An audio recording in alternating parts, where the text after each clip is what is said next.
Hello,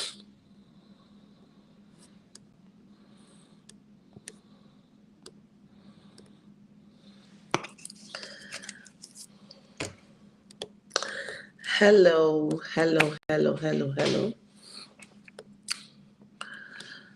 Welcome to another exciting episode of the Friday Night Hangout. Woo!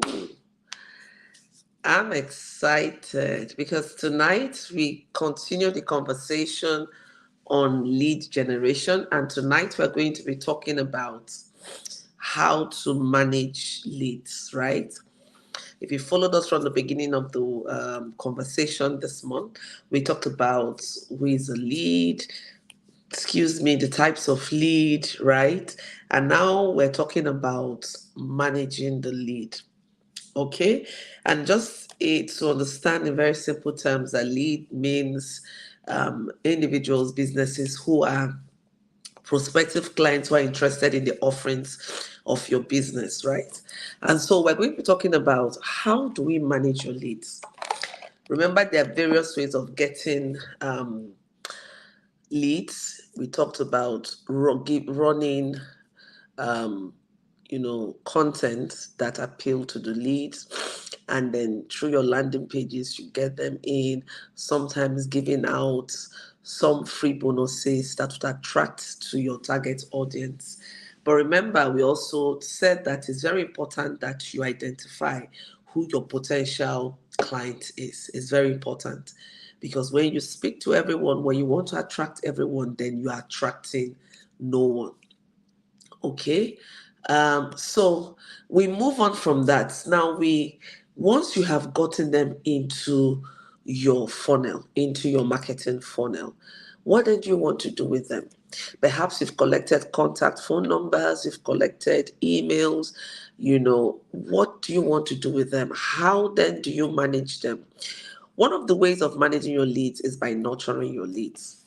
Now, you want to be sure that you are providing contents that speak to the services or the product that you offer and also addresses the pain area of your prospective clients. Now, is equally important to know that a lead may not be ready to be a client at a particular point in time, but they could become clients and that's why it's important to nurture them. We have what we call lead scoring. Now, in lead scoring, what you do is ascribe numbers to your leads based on the criteria you already have. Recall that in previous conversation, we talked about the need for having a persona, being very clear as to who you are interested in serving, and then you could just have criteria for those people, right?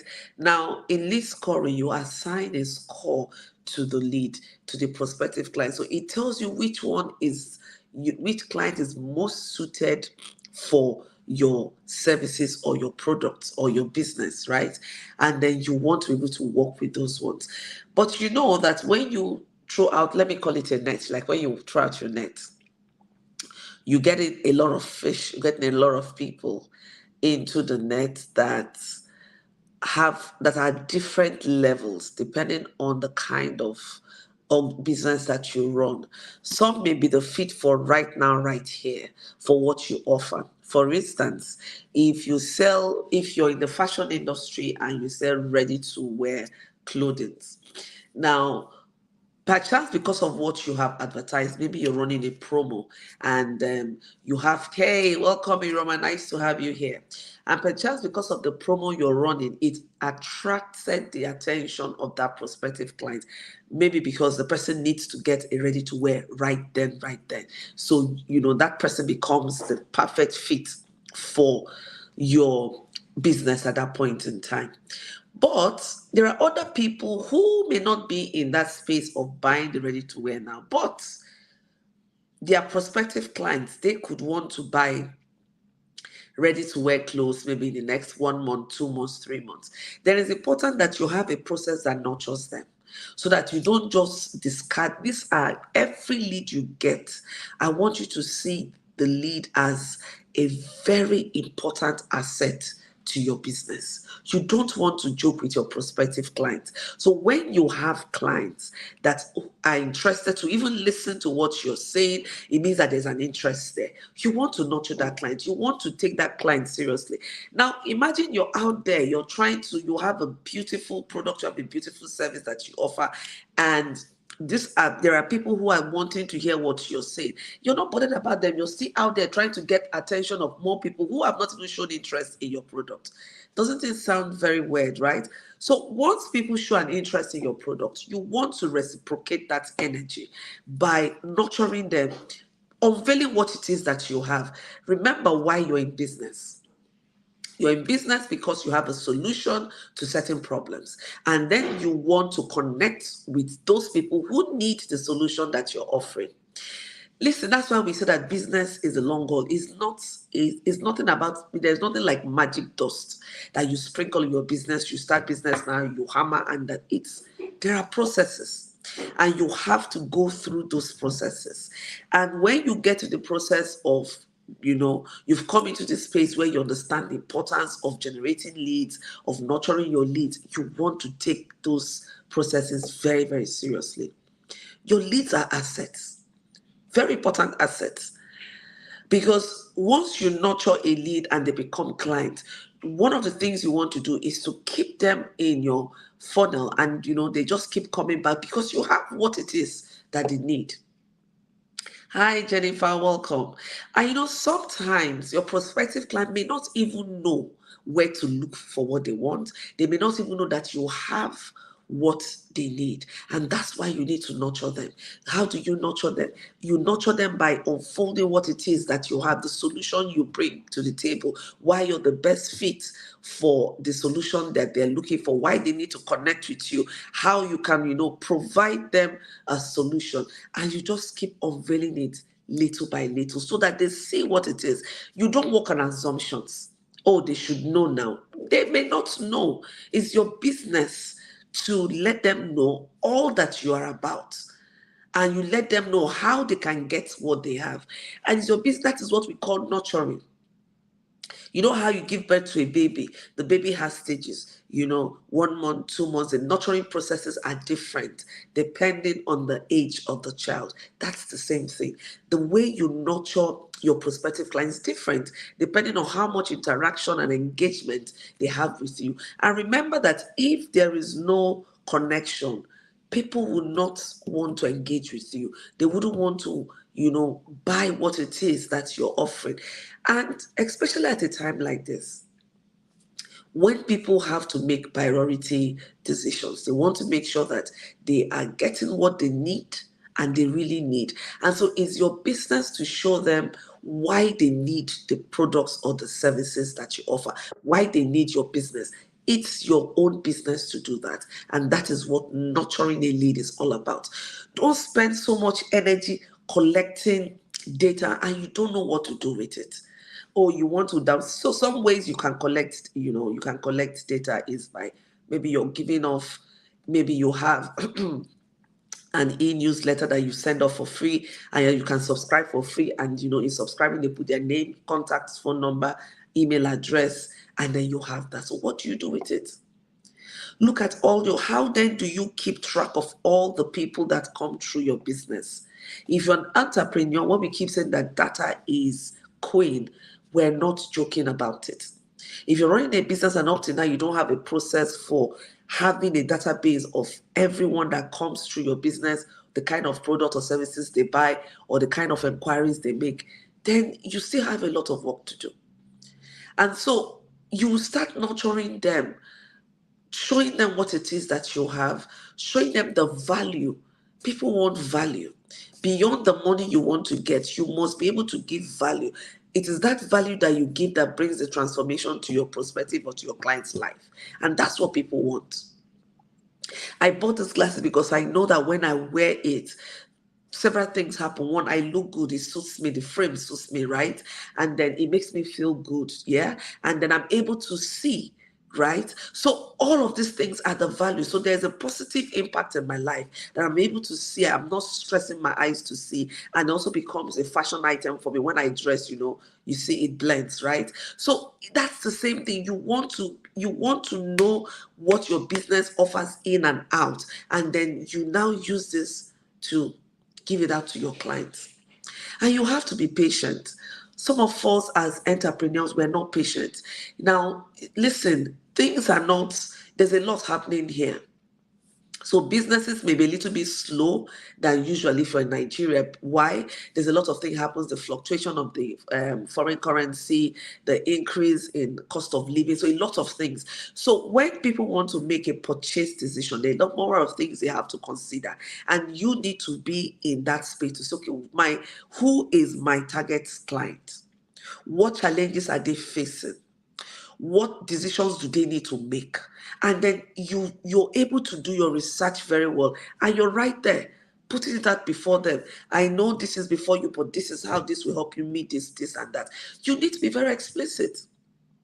So you don't assume that they should know and then they should come back, or they should stay with you, or they should purchase from you. No, you're in business, and you're in business for first the value you give out to the income you make from the business. So you want to be sure that you're giving value. That's very key. You can't nurture leads when you're putting out flip-flop. For instance, you're on the Friday night hangout tonight because you know that there is something of value you would get. And that's why you're spending your time, you're spending your data to listen to me speak and just to interact in this space. And that's also very critical for any business.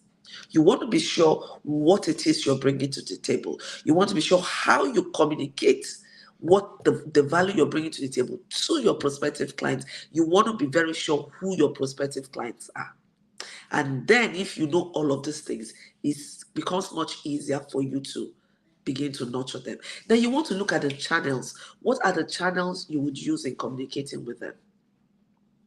In every business, especially in this age where the world has gone so nuclear, if you want to remain in business for the long haul, you have to run a hybrid business. So both offline and online business. So if you are running the online system, you want to be sure what channels you want to. You can't be everywhere. You get exhausted because every day you're having like different kinds of values coming from different social media channels. You have TikTok, you have Instagram, you have Facebook, you have the website, you have Facebook, you have LinkedIn, you have Snapchat, you have TikTok, you have a whole lot.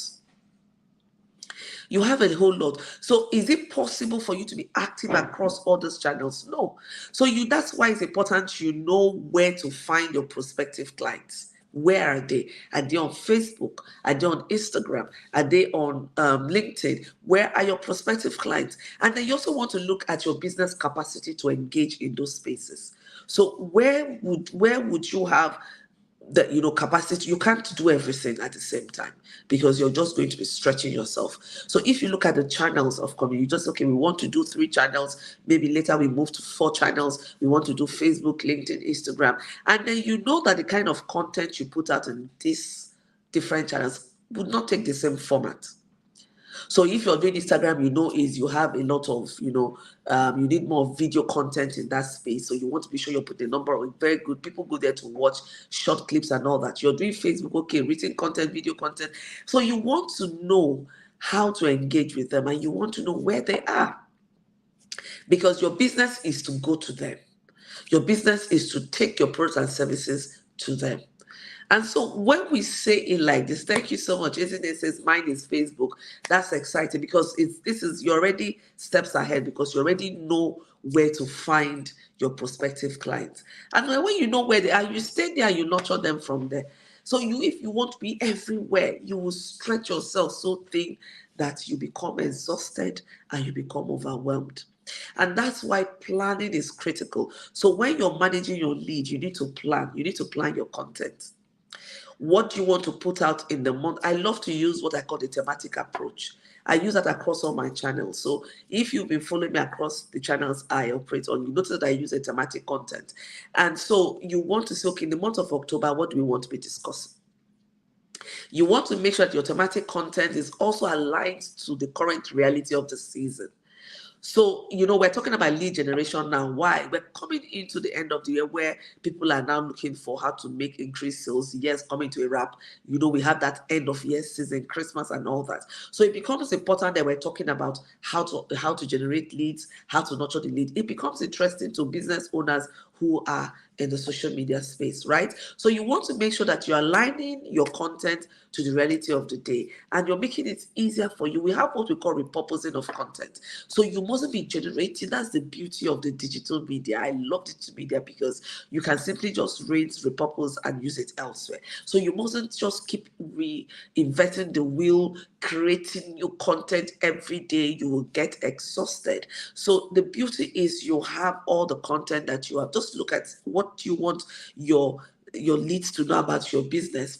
Actions do you want them to take, right? So there are two things now: the knowledge you want to give out, and then the action you need them to take as a result of the knowing that they have. So you need to be very clear. As a result of knowing this, what do you expect them to do? And then you direct them to that. So if you want people to subscribe, maybe you want to build your emailing list, so you want them to subscribe. Be very clear about it and request that they subscribe.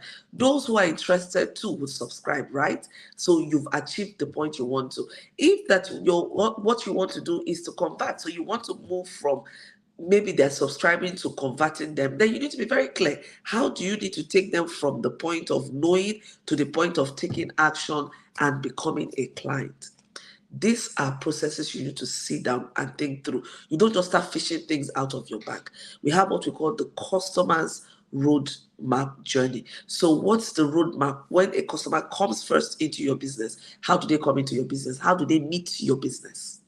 When they now get in contact with their business, what are the things that they expect to experience? And what are the actions that you expect them to take as a result of having those kind of experience, right? So you want to clearly define all of these things and be intentional about how you craft it so that you're giving value at every step of the way. Value must not always be paid. It mustn't come with exchange of money. It could, like, now you're getting value, but you're exchanging your time, you're exchanging your data, and that's important as well, to realize that you need to segment what kind of value you give and what action you expect them to take. For me, I expect you to show up Friday night 7 p.m. to listen to the amazing conversation we have, and as a result of the knowing, you can now improve yourself, you can now improve your business. And then if you feel inclined to take it a step further, to join me in my academy, maybe you want to register for any of my courses, you want to buy my book, then that's also a plus. So you also must be able to do this with your business. Look at your business and know what you're giving out at every point your customers or your prospective customers engage with your business. That's important. And that's the nurturing we're talking about. I try to bring this down to something very simple that we can all identify with. Because even though we have a number of businesses who are invested in digital marketing, yes, so it depends on the size of the business that you run. You may find that it's more cost effective to outsource. But now, if you are a startup and you are still running a small business, you're still struggling, you're still trying to find your feet, you wouldn't start off by giving off or outsourcing the marketing of your business to a company. You want to be able to do it yourself. And even when you outsource, you want to know what is involved. If you're an entrepreneur, you want to understand everything about your business, but you may not be an expert in it, but you want to understand how it flows, how it works. So for now, as we go and start preparing for the end of year sales, we start preparing to, some of us, we're adding new lines to our businesses, we're moving into new areas, and we want our existing or prospective clients to know and to engage with us. You just have to be there in their face. You need to keep showing them what it is you do. You need to keep telling them the value that you bring to the table and the benefits that they get from engaging with you. Everyone wants to know what the benefit is. Like I gave the instance of my eyeglass, right? So just it depends on so that's why you need to understand your client. And so for me, the benefit is looking fashionable, being able to see. So when I'm able to see easily, I feel happy. And a happy mind is a creative mind, is a satisfied mind, is a mind that can do amazing things. So you want to be sure that you're bringing that level of satisfaction. Customer satisfaction is very key. So if you're in business, Beyond just thinking about the money, money, money, I want you also to start thinking about this season. How do you ensure that your customer remains satisfied? How do you nurture them? You want to nurture them in ways that meet them at where they are and can help them to make the right decision to engage with your business. And once you've done that, it's not a one off, it's a cycle. You keep at it. You just keep doing it, improving what you bring to the table, getting better at it. Because when your business exists to provide value, when your business exists to provide satisfaction to your customers, you always be a step or two ahead, thinking, how can I make my customers satisfied? What value do I bring to the table? How can I retain my customers? Because customer retention is also very key for any business to grow. You're able to project your business growth if you can project how much customers you can keep, you can retain. You want customers that keep, repeat customers are gold, they're diamond, in fact. People that come to buy from you each time because they understand the value you give to them, they are gold, and you shouldn't joke with them. So to just summarize what we talked about today, we're talking about how to manage leads. And in that we said you can assign scores to them, noting the criteria you already have established. You know, in previous sessions, we talked about how you have to clearly define who your prospective customer is. We talked about your persona, your prospective client persona. Who is she or he? Where do they stay? What are their likes? What are their challenges? What would they love to see from you? You have to do an in-depth research and understand all of these things so that you're able to engage with them, or able to bring out things that can make them connect with you. And then we also talked about nurturing the customer. You may have prospective clients who are not ready to say yes to your business now, but they are best fit for your business.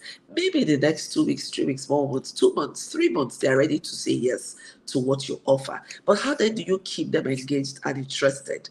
You know, hey, I see you, Madam Nike. Good afternoon, good morning, good evening. Nice to have you here. Iroma, nice to have you here as well as Ezine, Chizoba, Okafo. Nice to have all of you here. Thank you for joining in. We're just wrapping up the conversation, and I hope you did get some value. So if you're here tonight, just put in the chat box, let me know what you're going away with. What are you going away with from this session? You know me, I always tell you, once you get something new, the next thing you need to do is to apply it. And applied knowledge is an asset to you anytime, any day. So we're wrapping up the conversation on managing your leads, and I do hope that you got value from this. I'm excited that you're all able to join. And if you joined in late, no worries. You can always play the replay, watch the replay, and get the value out of it. And until I meet you next week. Oh, thank you. Ibrahima says too much value gotten. Okafor says give value always. Thanks a lot. I'm glad and happy you got this. And the next thing is go wrong with it. Practice it. Put it into practice as you're planning for your end of year business sales. You're planning for, this is a time when we start planning for reorganizing our business, planning for our end of year sales, planning even for how we'll start up the year in January. This is the time to put all of this in process. You know, you make mistakes, you learn from it. Take the lessons, apply it again, and you're going. Don't give up. You know, sometimes I want to say this to women entrepreneurs. You know, sometimes we don't give ourselves enough credit. You're doing a lot of work. It may not seem as if, you know, you're doing so much in your business right now, but I tell you, you're doing a lot. The fact that you sit down, work on your business, apply it, you know, and look for ways. You're here today because you want to get value, you want to grow your business. You know, that's a lot already. Give yourself credit for it. Learn to celebrate your small wins. It's not until you have one huge macro win you celebrate. Every win is worth celebrating, no matter how minute it is, no matter how small it is. It means you've put in the work, you've gotten the result. Celebrate it and pat yourself. You don't need to wait for people to celebrate you. Learn to celebrate yourself as you move along this journey. It's a long haul journey, it's a long journey, right?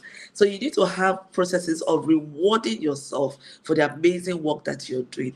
Being an entrepreneur is not a walk in the park, especially in a climate like Nigeria where there are a lot of unpredictability, things coming, so much uncertainty. Like right now, we did not plan for this massive growth in the exchange rate, right? And the fluctuation is so much. So no matter what, you're going to be impacted by this exchange rate. Whether you sell vegetables in the market, you sell gari, you're a fashion designer, whatever, we're still in this country together. So this is going to impact on your business. So I want you to learn how to make sure your business is able to withstand all these uncertainties by just doing the work that needs to be done and celebrating yourself as you go along. You're not alone. You're not alone in this. A whole lot of people are always thinking, how do I make my business last for the long haul? So you're not alone in this, and you are doing so well. Celebrate yourself for that. Until I see you next week, Friday, I appreciate you, I celebrate you, and I invite you to come in again next week, Friday, as we conclude our conversation. See you next week, Friday. Enjoy your weekend and remember to celebrate yourself. Bye for now, and I'll see you next week. Bye.